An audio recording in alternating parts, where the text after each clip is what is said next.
Missed an episode of your favorite podcast? Choose from over a decade of content in our archives, not just the latest episode. All free at gcnlive.com. This is your call to action. Get prepared, America. Economy, survival, energy, disasters. This is USAPrepares.com. Informative radio, educational radio. Interact now by emailing instructor@USAPrepares.com or text at 434-390-7953. Class, please take your seats. Now, your instructor, Vincent Finelli. Everyone all set, cocked, locked. Here we go. Your dial set correctly to USA Prepares. We're delighted you're in class with us. We broadcast 2 hours from high atop the Missouri Ozark Mountains in Missouri. Yeah, right here at the farm. And Blake is engineering the broadcast in Minnesota at GCN. I'm Vincent Finelli. Just three of us in the studio at the moment, me and a couple of Colts. And if you'd like to call us, we'll pay for the call. 866-582-9933, 866-582-9933. Today's the day that Guineith Isaacs is with us, live in Australia. We are trying to reach her. There's a little bit of difficulty trying to get her, but we are trying, and she'll be with us hopefully in a few minutes. And if you'd like to listen to the broadcast on your phone, here is the listen line, 605-477-3249, 605-477-3249. I'll be glad to take your call, and we'll pay for it.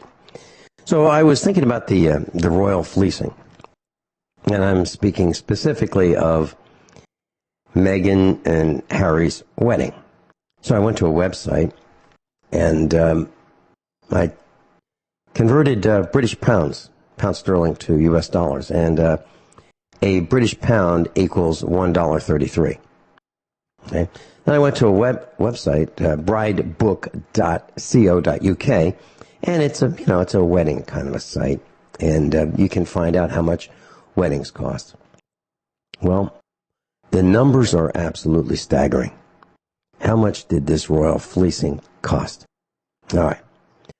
Well, let's start with, now I got out my solar calculator, and this morning before the broadcast, I converted all these numbers from pound sterling to U.S. Federal Reserve note dollars. And here's what I came up with. So the venue for this wedding was $466,000.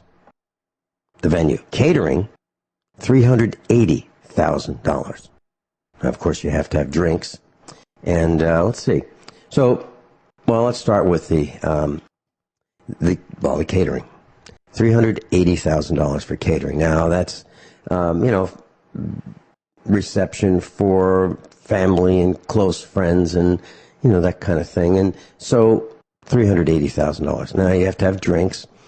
And how often do you have a drink? Well, every 30 minutes. A glass of champagne every 30 minutes, plus a half a bottle of wine per guest. And you figure that, well, how much is that? $256,000 for drinks. Now, one of the things that absolutely was way over the top is the dress. Meghan's dress.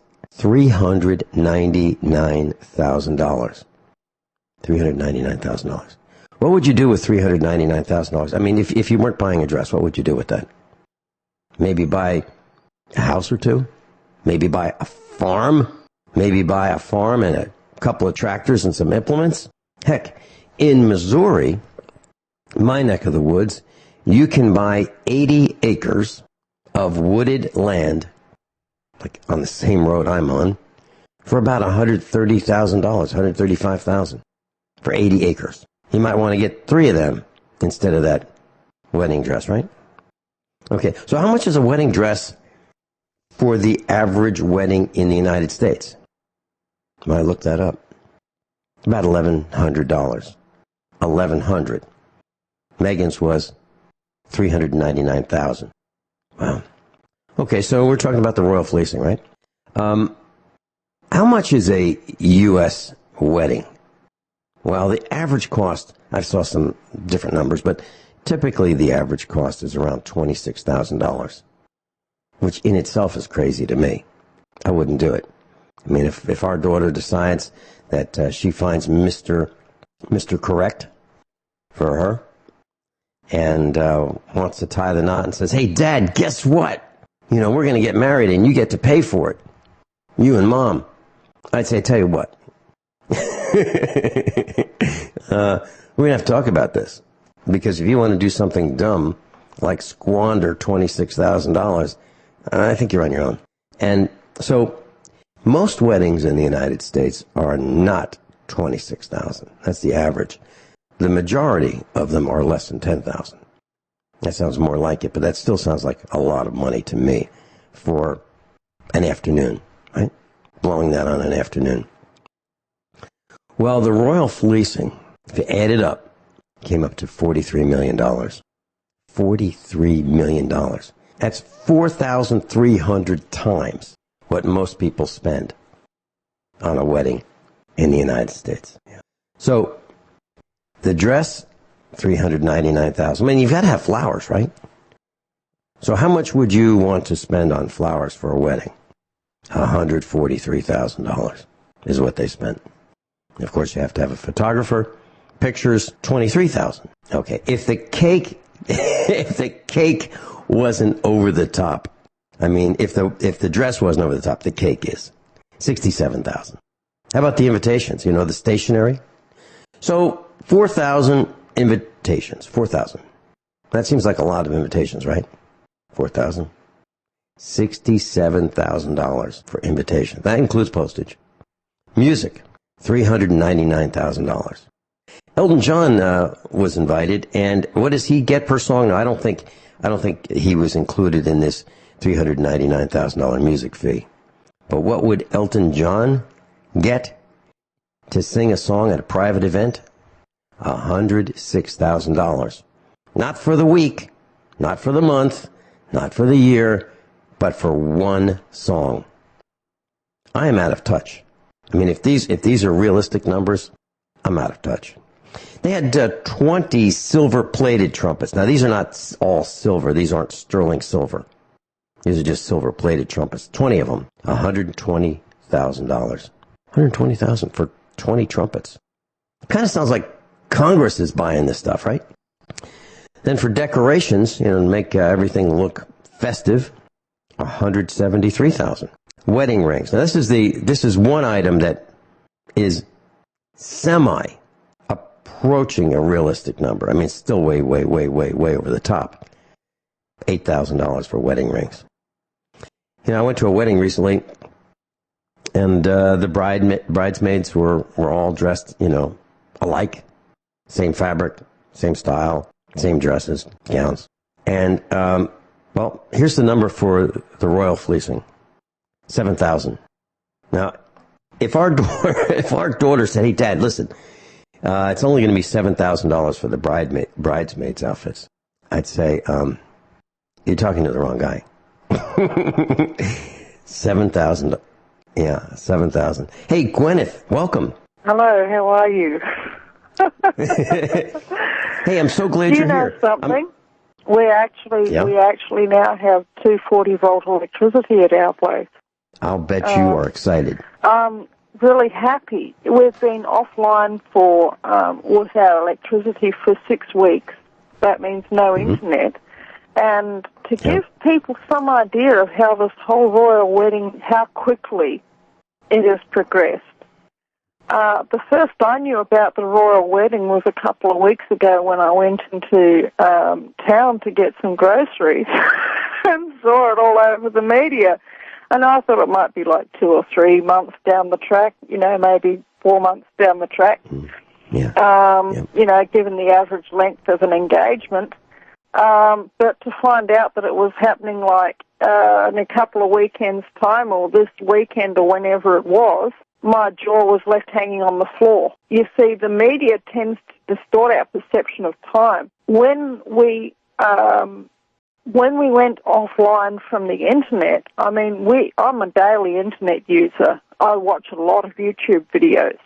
I didn't know anything about any royal wedding before we lost our electricity 6 weeks ago.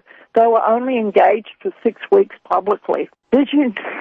That's jaw-droppingly fast to organise an event like this. And I hate to be a wet blanket on this whole event, although I suspect I'm probably not alone. But there's a saying, marry in haste, regret at your leisure. I don't know if they have a similar saying in America. Or marry in haste, repent at your leisure. I don't think this wedding's going to go well. I don't think so either. Going to go well at all. There's so many things that don't add up. It's just wrong. Yeah, like the haste. Harry could have married a whole plethora of very nice ladies, very pretty, way prettier than the one he married. Did he get to choose, or did they find one for him and say, "Guess what? You're in luck. We got the girl for you"? Is that what happened? I mean, I don't know, but it seems like there's a lot of baggage, if you ask me. We'll be right back. Guineith Isaacs is with us live in Australia, and Guineith, you're talking about a hasty wedding and engagement. I met Mrs. Finelli in 4th grade, and we went to separate high schools. And through the college years, we dated for 7 years prior to getting married. And I thought we should have some accomplishments prior to getting married. And I'll even share with the class what they were. One was that we'd each have $10,000 in the bank saved. We would each own our automobiles outright. We would each have a good job, and we would have our master's degrees, and we'd be out of debt. Those were the goals, and those were the accomplishments. And, as we're getting closer to, we really never had a formal engagement. There was no engagement party. There was no engagement ring. And there's never been a honeymoon. It's never happened. So we thought that those things were frivolous. Why spend the money, $1,000 at that time on an engagement ring when, heck, you could, use that for something else that's, would be more beneficial in the long run. But all the other girls had engagement rings, and all the other girls had engagement parties and those kinds of things. So we didn't do that. We had a small wedding, by extravagant standards of today. It was nice, and we had a church ceremony, which I would never do again. Not that nothing against the church per se, but it's not necessary if I were doing it again. And here's the advice I have for our class and for our children, meaning Mrs. Finelli and mine. You don't need a preacher, rabbi, minister, priest. You don't need to have a church wedding. You don't need to have a fancy reception. And you don't need a marriage license, in my opinion. So if my advice to our children, and if I were doing it again, and Mrs. Finelli agrees, that we would just write our wedding vows, pledge them to each other, and in front of witnesses, which would be family and friends, and we'd have a cookout in the backyard. That would be it. That would be it. So what are your thoughts, Guineith, on what I just said? Well, maybe I can share my own wedding story. Sure. I met my husband. I was working for a charity as a canvasser, not going door to door, and I met my husband, or the man who would become my husband. I quite literally knocked on his door and asked for a donation for charity. But the thing is, it was from the Holy Spirit, because he had seen me coming, in a dream sometime before, and he'd told his estranged wife, who was schizophrenic, who was still living under his roof because she was unwell, and he'd told his children that there was a lady coming soon, that this was what she would look like. And he had 5 small children, their children, with him, and he had an adult son from a first marriage who was also unwell, who was living with them, and they had a boarder, and he'd told all of them that I was coming, and that I would transform their lives. And at that time, I was probably about a year away from finishing my college degree, and so I was in very stretched circumstances. They were all in very stretched circumstances, including myself. There were 10 people living in a 2-bedroom in a suburban terraced house in a bad area. So when I was 6 months pregnant and we had child protection breathing down our neck, we were married in a registry office and had our reception at KFC. There you go. That's my wedding story. It's almost heartbreakingly, depressingly sad. But we were married, and we were happily married until he died of a heart attack a few years after that. Gwyneth Isaacson, I'll be right back. So, Gwyneth, do you think the term royal fleecing is apropos to what happened with this wedding? Oh, my gosh, where do I begin? We talked a little bit earlier on in the week about this off-air, and I think I said something like, no respect to Mrs. Windsor now, I suppose she is, formerly Miss Markle. But, you know, these people, she has been led up the garden path. She really, really has.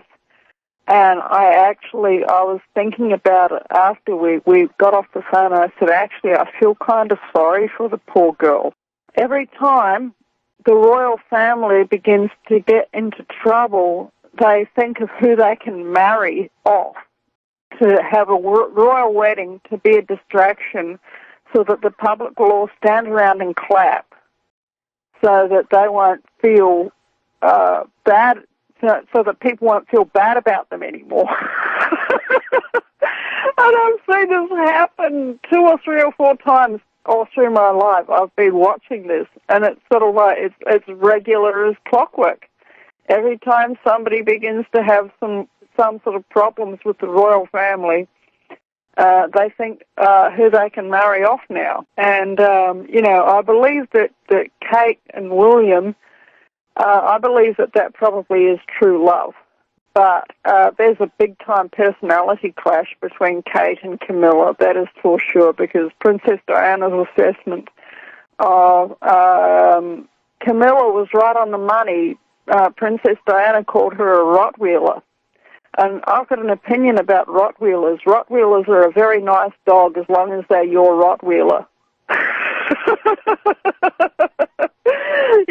No one's going to touch you as long as you've got a Rottweiler and it's your Rottweiler and that Rottweiler loves you. Mm-hmm. And I think that sums up that sums up Camilla in a nutshell. Now, it's like they dipped their hand into a hat and pulled out a name. You know, Harry's had that many girlfriends over the years. I've lost count of how many girlfriends he's had. Okay?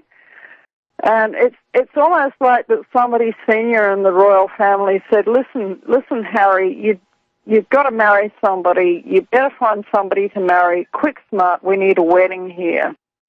And he said, oh, well, okay, I'll marry Megan then. But, and because they were in a somehow a state of panic about something or other, they said, oh, yeah, all right, whoever. These people are anal retentive about people that they allow to marry into the royal family. They really are. And no offense to, Meghan Markle, but she ticks none of their boxes, okay? She's American. She's a divorcee, okay? Looking from their point of view, all right? Not my opinion of her ethnicity, but from their point of view, she's brown, okay? She's an actress. She's been photographed and filmed in lingerie. She ticks none of their boxes. What are they thinking? They must be absolutely desperate. There must be something monumental coming down the chute, that they want to, something monumentally scandalous coming down the chute, that they want to distract attention away from whatever it is that's coming, so that they fixed up this royal wedding to an ethnic American divorcee who's a former lingerie model. And so not somebody that they would normally allow into the royal family. Like I said, it's almost as if they pulled a name out of a hat. And when you compare Diana to Meghan, at first Diana appeared to be squeaky clean, just a wonderful lady, right? Wholesome lady. And yes, there you go. And wasn't she the second cousin of Winston Churchill or something? Diana Spencer, I believe that is correct. Churchill. Yeah, she related to Winston Churchill. Yes. Mm-hmm. So you look at that, and then you look at what's happened with this royal fleecing. It's it doesn't make any sense to me. I've talked to our boys about the people that are your age. What's happening with them? So one of our boys actually did attend high school. He'd been homeschooled up until freshman year of high school, and he thought, I'd like to try the public training camp and see what it's really like. He'd never been to school before. And I was asking him about, some of his classmates from high school. So he's 25 now. And he says things like, he'll mention someone, and I'll say, well, she was really pretty. And, well, yeah, but that was then. Now she's 3 times the size. And she's had 2 husbands. Gosh. And, for a short time. And she has, multiple children. So what's happened to some of the people whom my son knew in high school, some of them have been married multiple times already, at 25 or younger. Some of them have never been married, have multiple children, and have lots and lots of baggage. Her father's been arrested again, for whatever the crime was, burglary, drugs. I mean, it's unbelievable. And I'm thinking, so if one of our children had married one of the people he was talking about, what would be the family barbecue? What would it be like? It's like, Uncle Joe, it's going to be great because he's going to be getting out just in time, getting out from... and he'll be able to be here, and Tommy, boy, it'd be great to see him. He probably won't make it, but if we move it, a couple weeks, we'll probably be able to see him too because he'll be getting out. I mean, what would the family barbecue be like? It'd be nuts. Oh my gosh. So, yeah. I'm not exaggerating. It may seem like it, but I know exactly what you mean, because after we'd moved here and been here for about 12 months or so, my children began to say to me, "Mum, we want to go back to school," and we'd just been through an utterly devastating time where I didn't want to be around people. I didn't want my children to be around people because we'd been through a terrible set of events at that time. But anyway, I sent them back to school, and it was a small country town school. It only had about 26 students.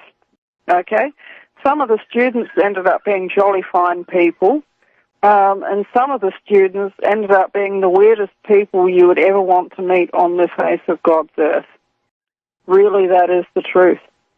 But, you know, I always said to my boys, I said, when you get of an age where you feel that you'd like to have a lady to spend your life with, take your time with choosing that lady and make sure you choose the right one to start with and make sure that you stand by her. And that's what I always told them also. And, you know, this was from when they were 9 and 10 years old. I said, soon you'll be men. Soon you'll be gaining an interest in the fairer sex. And, you know, I don't want you having a whole string of girlfriends. I want you to take your time with picking the lady that you would like to spend your life with, and I want you to look after her for her life. I want it to be not just a fling. I want for you to look after her, for it to be a lifelong commitment. And to cut a long story short, my oldest son, actually met a girl when he was at the primary school, and he ended up becoming quite good friends with this girl at primary school. They hung out quite a bit, and you know, over a period of quite a number of years, they continued to be friends. And then when they were both about 15, they started going out together. And now my son is 17. I think that she's 16 or 17. And he now lives with her and her parents, or her mother, and works in her mother works at a veterinary practice, and my son works in the veterinary practice, and he's turning into quite a responsible young gentleman, and he's all of 17 years old. But he's doing very well at school.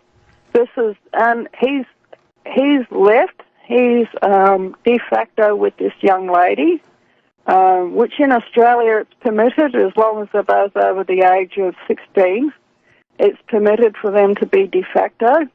And he's 17, she's 17, and I think that they're going to be together for life. I think that it's a very similar situation to what you went through. And no one had any marriage certificate. But they love each other, and they're well-suited to each other. And that was my question. What do you mean by de facto? De facto, okay. They live together. Okay. I think that they do one day intend to marry. But in the meantime, they, you know, he's studying his senior certificate. He wants to go to college. I think that she probably does as well. But, you know, because we live in a fairly remote place, it's much easier for him to maintain that relationship if he lives with her in town rather than 40 kilometres away where we are.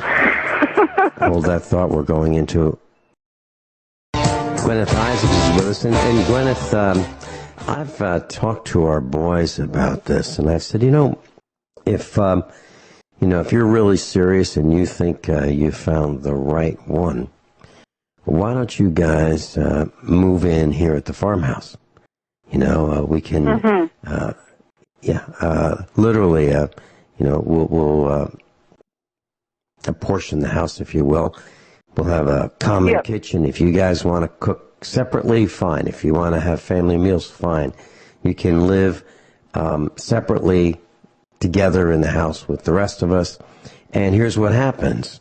So instead of having an insurance bill, a rent bill, a tax, a real estate tax bill, heating bill, electric bill, water bill, bill after bill after bill, instead of having all of those, we've got it at the farmhouse, and, if you want to multiply that times 3, that's what you'd be doing. However, your living accommodations would probably not be equal to the farm.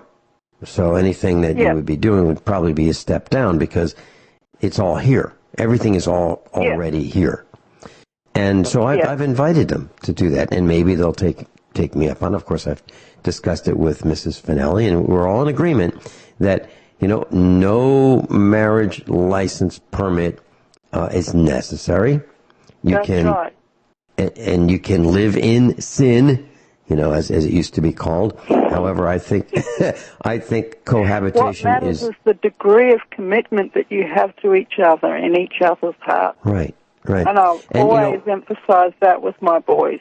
I was telling one of our boys, we were in the truck a few days ago. We were picking up some transmission, and we had 4 hours in the truck together, just the two of us.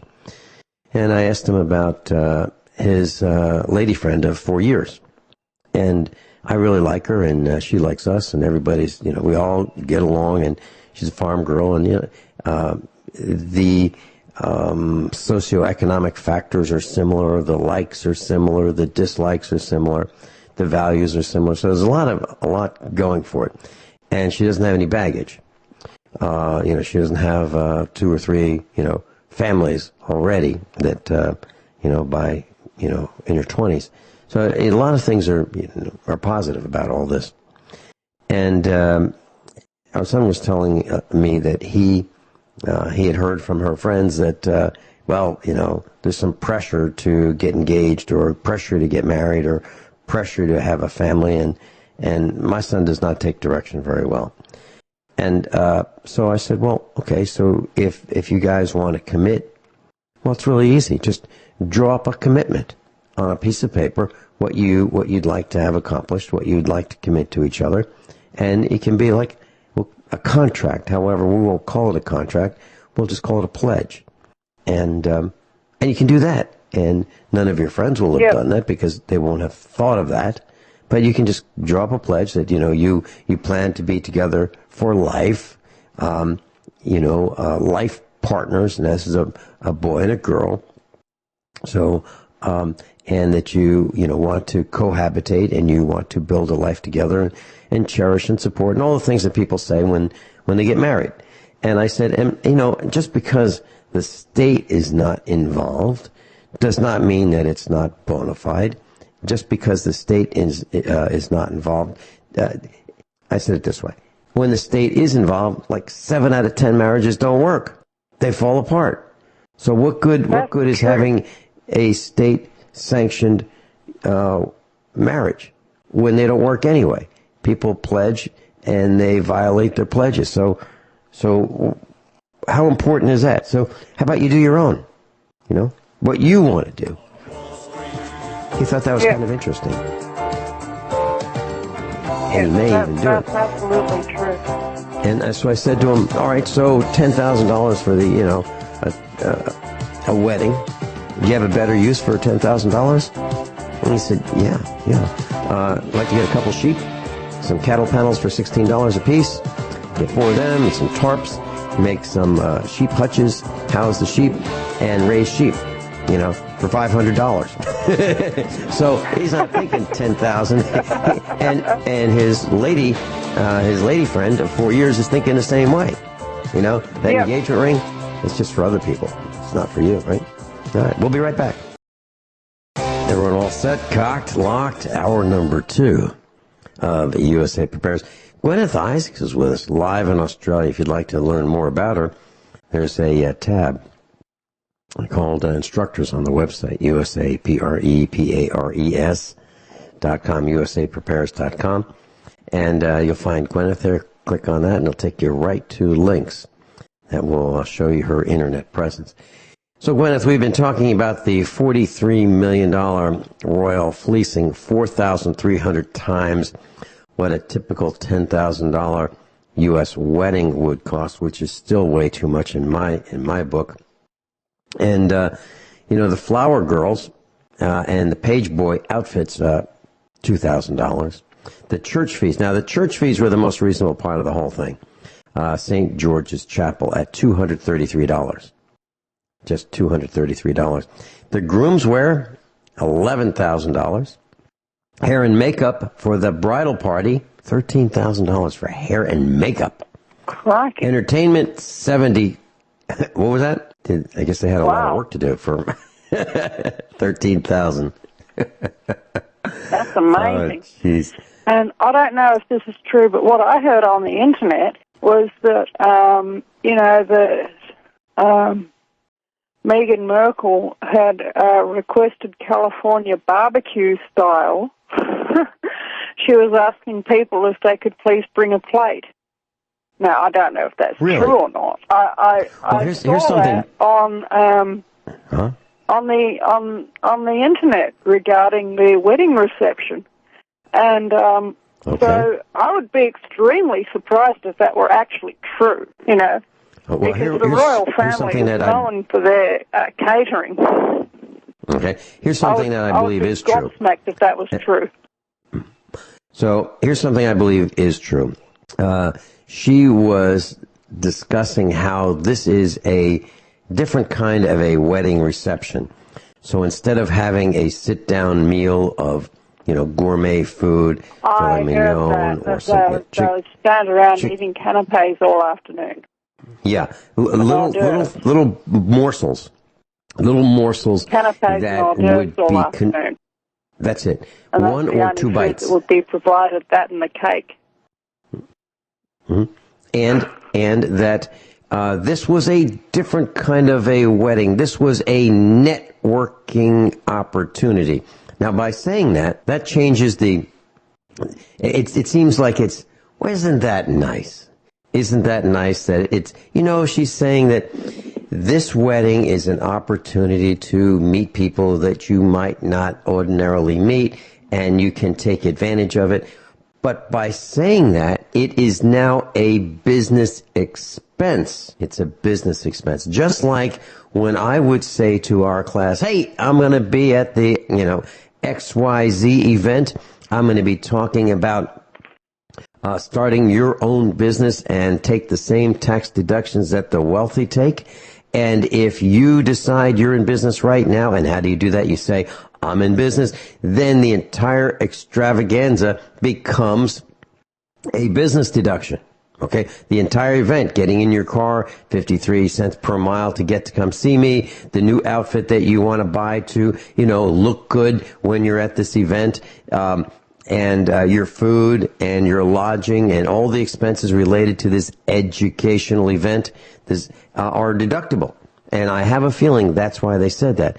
So you think about the Kennedys at Hyannisport, where they have, for the handicapped children, they have an Easter egg hunt. And it's a wonderful thing. Well, I'll tell you what, I'll bet you they say, boy, how much is the lawn maintenance? Well, that's the only reason we're cutting the lawn and fertilizing the lawn and manicuring the lawn is for the egg hunt, the Easter egg hunt for those little children. So that's a tax deduction. So these guys have engineered, in my opinion, this is all my opinion, they've engineered ways of, yes, to get deductions from taxes for doing things. Hey, it's just one day a year, and we just have these handicapped children running around on our lawn for a year. But by doing that, we get all these tax deductions. It's crazy not to do it. I believe that's their logic. Okay, I really believe that is their logic. I can't prove it because they don't let me look at their books. The other thing is, I mentioned earlier, marry in haste, repent at your leisure. I don't think Meghan Markle has considered who her mother-in-law is. She's marrying deal with this woman. Well, she is marrying the wealthiest person on the planet, right? Rottweiler. Mm-hmm. She just but she is marrying the wealthiest person on the planet. Yep. Yeah, she really is. But yeah, okay. All of them, and I think that she might have dollar signs in her eyes. Apparently, she doesn't come from a very wealthy family. She has no idea of British royal etiquette. She's going to be putting her foot in it every other minute, from what I've seen and what I've heard. there's reasons for all the rules that they have. She's going to have to shut down her Facebook account, her Twitter account, because none of the royals have Facebook and Twitter accounts for exactly the same reasons that you are not necessarily very careful on monitoring your Facebook account and keeping it, posted too regularly, because you don't want people knowing your business, and neither does the royal family. Right. They don't have private cell phones for the same reason that you don't have a private cell phone, because they're a tracking device. And these people have a centuries-long history of people wanting to assassinate them. I don't think she has any idea on the face of God's earth of what she has gotten herself into. She has automatically got the mother-in-law from hell in Camilla, and she's got a grandmother-in-law who is going to require that she keeps to all the rules.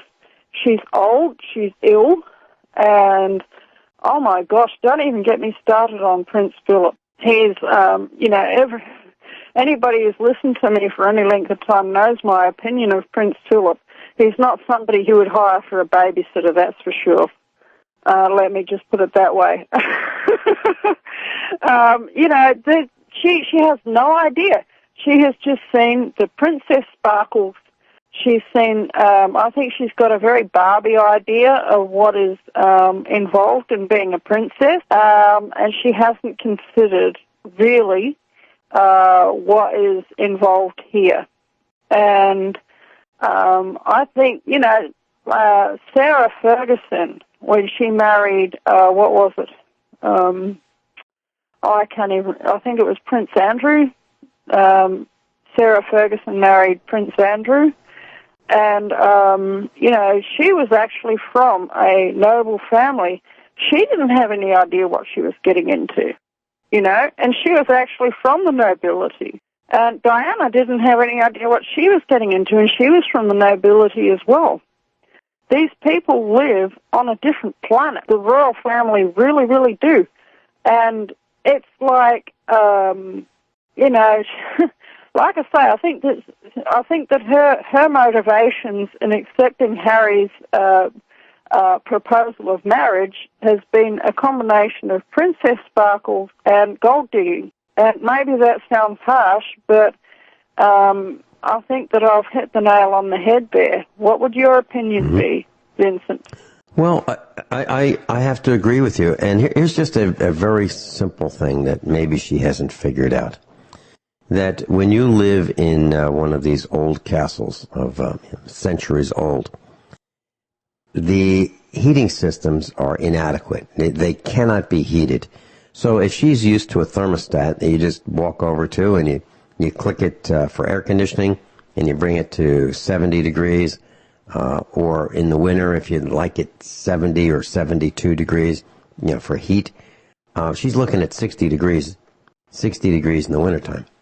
And as a matter of fact, these old buildings are cold, and they would say, well, yeah, but it's because of the paintings. We've got to maintain a cool, low temperature, for the paintings. Otherwise, these historic artifacts will decompose. And the lighting, if you look at the lighting in some of these older castle-type buildings, there aren't a lot of outlets. There aren't a lot of if you look at an American home, it's completely different. Way different. And I would say to American homes have excesses to excess. I mean, way too many devices. Way too many conveniences. And I'm sure she's used to all this. Now she'll be protected, and there'll be a group of people, making sure that she doesn't get shot or hurt or poisoned or, those kinds of things. But she's going to have to be very careful as well. She won't be able to do the kind of things that she's used to being able to do, which is exactly what you're saying. She's used to getting in her car and taking off. Well, I don't think that's going to happen very much anymore. I think her travel is going to be restricted, wouldn't you say? Yes. I think, this is something that Princess Diana, Sarah Ferguson also commented on this, and, that was the claustrophobia. They definitely, even after many years of living with the royal family, found the claustrophobia and actually the lack of personal privacy from other family members was really something that was psychologically difficult to handle. They were isolated from the public, but among the royal household itself, there really wasn't very much personal privacy. Yeah. We'll be right back. Guineith Isaacs is listening. Guineith, up until a little over 60 years ago, Australians were considered British subjects. Now they're British citizens now. Is that correct? Or Australian citizens? Both dual citizenship? Is that correct? Australian citizens. Okay. But wasn't it up until 1948, 1949 that Australians were considered British subjects? I'm not quite sure on that topic. Okay. I can't comment there because I don't know the history of it. Okay. Yeah. Right. I once asked my young son, he was, I believe, pre-teenage years, and I said, so what does royalty mean to you? And he said, oh, that's easy, Dad. They're willing to kill more people than anybody else. Now, historically speaking, if we're talking about kings, he's absolutely right. Well, there is one group that I would say, okay, that there's one reason for having kings and queens out there, and that is that it keeps communists out of power, okay? And if there's one group who have proven themselves to be more bloodthirsty than royalty in killing other people, it's communists. Mm-hmm. And every time that the communists gain a toehold, the first thing that they do is they wipe out the local nobility, and they wipe out the local royals, and they wipe out the local merchant class, because these are the people with the money and the knowledge and the ability and the wherewithal and the manpower to show them the door. And once that they've got rid of the nobility and the royalty and the merchant class, what they do is they start killing the general population. And that, if for no other reason, that is a very good reason in my books for maintaining the royal family. They might have done some absolutely terrible things. They might be doing some absolutely terrible things. But what the communists will do, if they ever manage to do to the House of Saxe-Coburg what they did to the House of Romanov, would be absolutely terrible. And I think that the things that are happening in Britain now are happening because the Queen is old and the Queen is ill, and the Muslims are moving in and taking advantage of the situation, that the monarch is old and ill, and and I would say that the communists are taking advantage of the situation and allying with the Muslims, and that is the reason why Britain is having so many problems at the moment. And it's probably the reason why Australia is having so many problems at the moment, because the Queen is, she is actually, we are still a Commonwealth country, and so she is still our Queen as well, because we are a Commonwealth country. Do you see an end to monarchies or a monarchy in the United Kingdom?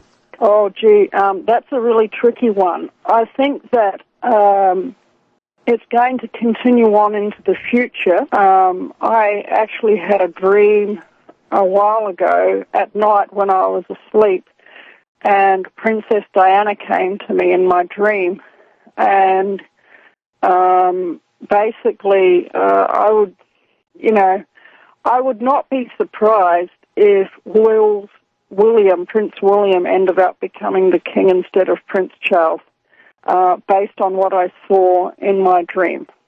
Okay? And, I actually, I don't know how this is going to play out, but I think that things are going to go very badly indeed for the royal family if Prince Charles ever becomes the king. Let's talk more about this when we come back. What happens when the Queen does die? It's USA Prepares. Guineith Isaacs is with us, and we're talking about the royal wedding and the Queen. And so what happens when the Queen dies? Is the monarchy on its last legs around 2030? I don't think that the monarchy is going to end. I hope it doesn't end. Okay? The message that I got last night, or not last night, the message that I got that night when I had a dream and I met with Princess Diana in the dream, she said that Wills would end up becoming the king. That was the message that I got from her. She said that he needed to prepare himself to be king. Okay? And so if he becomes the king, I hold a lot of hope for the royal family continuing on into the future. But the problem with Prince Charles is he's he's actually proud of the fact that Vlad Dracul from Transylvania is his direct ancestor on the male line. I think that about sums it up in a nutshell. Anyone who would be proud to have Count Dracula as their ancestor, I would think that there's a little bit of a problem with them somewhere. And I think that he lost a lot of, of his support among the British public when he came out and said that. Because when you look at a photo of the royal family, you can see that William and Charles look similar. But when you look at Harry and Charles, they don't look similar. They look like I don't think anyone believes that he's really Prince Charles' son. Mm-hmm. I think that pretty well anybody is of the opinion that he is the seed of a certain James Hewitt, who was a polo player, and a very, very good friend of both Charles and Diana. So if you look up, if you go to a search engine and you type in Prince Harry's father, you get a beaming picture of Charles, Prince of Wales. Okay? Right under that. Nothing like him. Yeah, right under that, it says, there's a Cosmopolitan.com says, those rumors that James Hewitt is secretly Prince Harry's dad, and it goes on to say that Harry was born when Prince Diana had started an affair with Hewitt in The Horse Whisperer, which went on for 5 years. Okay? Interesting. So, what do you think this big event that they're trying to cover up might be? That they had this wedding, this extravaganza, in order to distract the world from an event. Do you have an idea what it might be? I don't know for sure. Okay, it's possibly just that that they're having monumental trouble covering up the. Oh gosh, the rumors just don't seem to be stopping about the pedophilia, about the stuff of all the Vlad Dracul type stuff.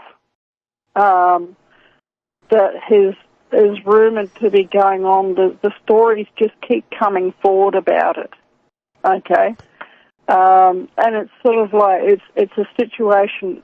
It's no longer of where there's smoke, there's fire. I think you're starting to see some flames hopping out the top of the superstructure here. That's a figure of speech, of course, but you know the stories just are not stopping about pedophilia, child sacrifice, satanic ceremony type stuff around the royal family, and whether, you know, Prince Philip, like I said, I certainly wouldn't hire him for a babysitter. Prince Charles actually has publicly stated that he's very proud of the fact that Dracula's his ancestor. It's just that it won't stop. And I think that whole conglomeration is what they're trying to, get on the good side of the public PR, because ultimately they cannot rule without the public's consent, and that is part of British common law. And if they don't regain the public's consent, then, the public has every right to say, well, we actually don't want to be ruled by you anymore because you're a bunch of weirds. This is what the public is speaking and thinking over there. You're a bunch of weird, satanic, child molesting, blood drinking weirdos, and we don't want to have you in our life anymore. And that is, that's the sentiment of a great number of the British public. Unfortunately, what they can't see is what happens when you get rid of a royal family, okay, which is communist Russia. That's what happens when you get rid of a royal family. And it's a well-known historical thing. Everywhere where this is exactly what happened in communist Russia, except then the problem wasn't the whole royal family. The problem was just one man who wasn't even a member of the royal family. It was Rasputin. But he was, he was involved in satanic stuff, and he was getting other members of the royal family. He was reputed to have an affair with Tsarina Alexandrina, who was the Tsar's wife. And the end result of that for the Russian royal family was one night they were one morning they were taken down to a basement, lined up against the wall and shot. And the result of that for the Russian people was communist hell from 1917 until 1996. However many years that is, about 70 years, 69 or 70 years of communist hell. And that is the last thing that Britain needs.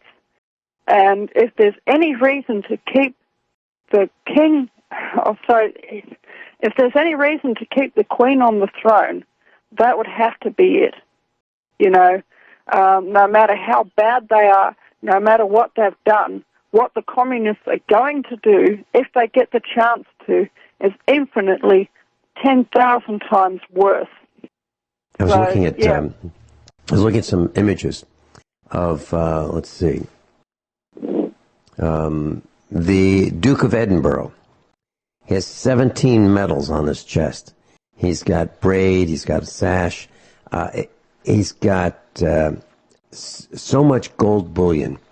It's unbelievable. And if you look at the royal family, the men, they all have this. Prince Charles, he looks pretty similar with braid, bullion, medals. You look at William, he's got a couple, he's got some braid. If you look at Harry, he's got a sash, gold bullion sash, he's got some medals. If you look at the Duke of York, he's got a sash, braid, medals. Why do these guys get all these medals? If you look at them, you look at their uniforms. It makes them look important. Well, if you look at their uniforms, they look more like costumes. I'm sorry to say this, but gosh, I don't know anybody who looks like this. Maybe I'm not traveling in the right circles. But I know some guys who were in the war and who did some things that were heroic and risky. I know that they don't have anywhere near the number of decorations on their uniforms that these guys have. But it seems like the whole royal family has them, except for the Queen doesn't. Let's see who else. But if you look at them line up, they are really decorated. Yeah. Okay. So the Queen just wears a simple hat, some pearls, and Camilla wears a hat, some pearls, and everyone else is decorated. Yeah. It's like this, okay? The Queen was raised, the Queen Mother, I think I mentioned before, she was a friend of my grandma, and my grandma had a nickname, and her nickname was Queenie. And the reason why she had the nickname Queenie was because she had a regal bearing, okay? And she was a very properly brought up young lady. Her grandfather was an earl. He was the Earl of Lindsay, Crawford of Balcarras, okay? And they have been very good friends of the royal family for quite some time. And, they've had their fallings out over the years. And but my grandmother, who was Ethel May Crawford, she was personal friends with the Queen Mother. And the thing about the Queen Mother, she was a lady who, it didn't matter what happened, she knew how to maintain her humility, and she knew the power of humility, okay? She knew how to be an ordinary human being, and she knew how to relate to people, and I think that she taught that to the Queen when the Queen was a young lady, when she was a child, okay? And for that reason, I think that that's why the Queen has actually done an outstanding job of being a monarch over the course of her lifetime, okay? But I think that the biggest mistake of her whole life was marrying Prince Philip, because she never ever should have had anything to do with him. But once she was married to him, she was stuck with him. We're going to a break. Guineith, they call themselves the House of Windsor, as if Windsor were their original last name, but that's not the case, is it? No. Their original surname was Saxe-Coburg, and they changed it to Windsor during World War I, okay, because at that time England was fighting Germany, and it was considered really, really bad PR for them to have such an obviously German name as Saxe-Coburg. Saxe, of course, being short for Saxon, which is German. But the truth of it is that the English people are a hybrid between the native Angles who were resident in Anglia, that is southern Britain at that time, and the Saxons who came and basically invaded the place. This all happened, probably over 1,000 years ago. And in fact, the last of the Saxon kings was King Harold, and his reign was famously ended, or the end of his reign was famously heralded by the appearance of Halley's Comet.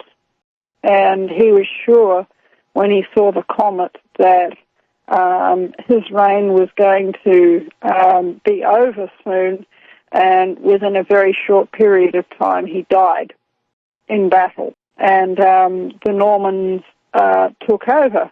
And the Normans were the descendants of Northmen, meaning Norwegian Vikings, who came down the European west coast and, settled in France. and they set up their own kingdom, and they called it Normandy. And, they grew in strength and they grew in power, and, eventually they got ideas of invading England and went across and did so, killed the Saxon king and set up their own, line of kings who was the Plantagenets, who ruled for a very, very, very, very long time, hundreds and hundreds of years. So there we go. That's British history. Of course, it's more detailed than that, but that's it in a nutshell. And so the royal house that we have in England is a hybrid of these two, you could call them warring factions.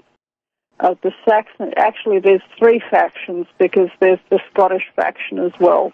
And so you've got these three warring factions, and sometimes they intermarry and sometimes they go to war and kill each other. Mm-hmm. And this is the uncomfortable thing, that they have to admit, or not admit that, that they're actually descended from Germans, and even in Queen Victoria's day, the language that the royal family spoke at home was actually German, not English.